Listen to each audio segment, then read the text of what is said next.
And our Making a Difference report tonight comes to us from a viewer who wrote us to tell us about one of the toughest things any family can go through, and that's the illness of a child. NBC's Anne Thompson introduces us to a Florida woman who took that experience and turned it around for others in the same situation and is making a difference by helping kids just be themselves. The sights and sounds of a hospital can make an already scared child feel even more helpless until they meet Laura Pita.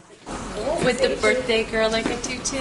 They call her the Tutu Lady, giving tutus and capes to girls and boys at Florida's Joe DiMaggio and Bethesda Memorial Hospitals, transforming the meek into the powerful. Superman to the rescue. Kids become superheroes. Their doctors and nurses become children. All this joy springs from the heartache of this mother of 4 boys. In her home, Pita's support team replicate the first tutu she made last April to keep her hands busy as her second son Josh got chemo for leukemia and her mom died from skin cancer. How did you come to get all this help? They're all my friends. These are the people who were lifting me up as I went to class. Pita's charity, Emmys Heart, is named for her mom, but its purpose comes from what Pita learned at Josh's bedside. The little girls get up and they put it on and they giggle and they spin and they just feel beautiful. And I don't know who gets more out of it, the kids or me. The cape gets Peyton Mraz and his mom through 9 therapies a week for Down syndrome and fortifies 6-year-old Jacob Brown. It's just like Captain America. As he prepares for heart surgery. He is our superhero for sure. At parties like this, the kids discover they are not alone. Though it may not look like it, doctors say this organized chaos, this child's play, is actually very effective medicine.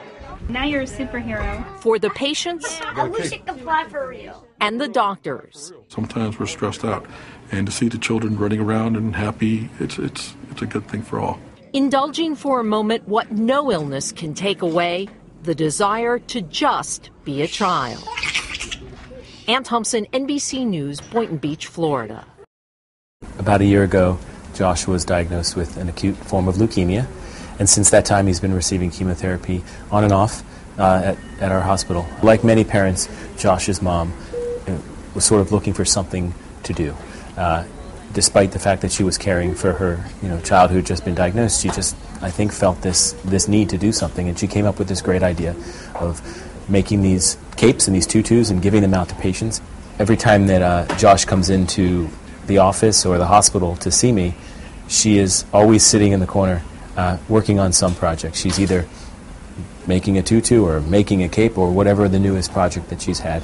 She not only brings tutus and capes, but she brings this fantasy world for children with superheroes and capes, and for that one moment when she's distributing them now, this building, the walls, nothing, none of us exist. The distraction just helps with the healing, helps the time go by. It's beautiful. It's really an emotional high to see these kids running around, playing and wearing their tutus, and it's great to see our nurses interacting and doing the same with them.